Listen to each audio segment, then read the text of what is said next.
అందరికీ ముందుగా నమస్కారం. నా పేరు అయ్యప్ప. నేను పెద్దకూరపాడు మండలం గారపాడు స్వర్ణ గ్రామంలో వెల్ఫేర్ అండ్ ఎడ్యుకేషన్ అసిస్టెంట్గా పనిచేస్తున్నాను.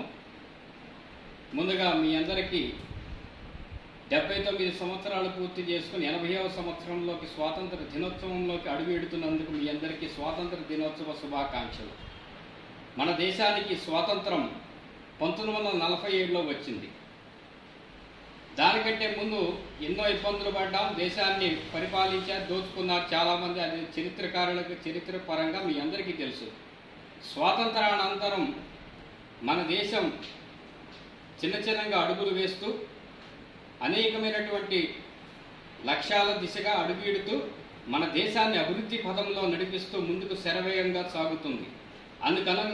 అనుగుణంగా స్వర్ణాంధ్ర మరియు విజన్ 2047 లక్ష్యాల దిశగా మనందరం పనిచేయాల్సిన ఆవశ్యకత ఎంతోగానో ఉంది. అంతేకాదు, పూజ్య బాపూజీ మహాత్మా గాంధీ గారు సూచించినట్టుగా, ఆయన చెప్పినట్టుగా దేశం అభివృద్ధి పథంలో నడవాలి అంటే గ్రామాలు అభివృద్ధి చెందితేనే దేశాలు కానీ, పట్టణాలు కానీ, మండలాలు కానీ అభివృద్ధి చెందుతాయి. అందుకనుగుణంగా మనందరం గ్రామాలను అభివృద్ధి చేసుకోవాలి.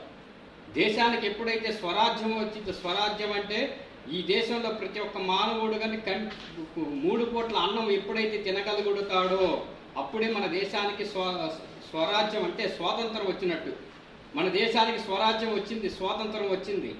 ఈ స్వాతంత్రాన్ని మనం సురాజ్యంగా మలుచుకోవాలి అంటే ప్రతి ఒక్కడూ పేదరికం లేని సమాజంలో ప్రతి ఒక్కడు పేదరికంతో అలమటించకుండా ఎప్పుడైతే ఉంటాడో అప్పుడే ఈ దేశానికి స్వాతంత్రం వచ్చినట్టు అని మహాత్మా గాంధీ గారు కానీ మన పెద్దలు కానీ చెప్పి ఉంటారు. ఈ స్వరాజ్యాన్ని స్వరాజ్యంగా మలుచుకోవాలంటే ప్రతి ఒక్కరు మన పక్కనున్న వాళ్ళతో మన పెద్దలు మనకి లక్ష్యాలను సూచించారు.